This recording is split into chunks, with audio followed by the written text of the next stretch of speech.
Я просто восхищаюсь, вот как вот люди смотрят за дворовым котиком, уличный, и водичка у него стоит, и у него даже ошейник есть. А мордашку-то разъел, так разъел. Такой умиротворенный, спокойный всегда. Вообще мимо его пройти не могу.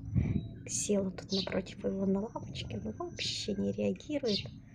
Такое спокойствие.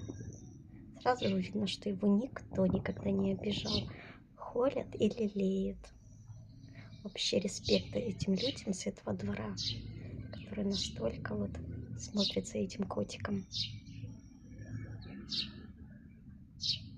Вот чтоб во всех дворах вот так вот смотрели за уличными котиками. Вы видите, какой ошейник у него. Сразу видно, что его здесь любят котика. А раскормили, так раскормили.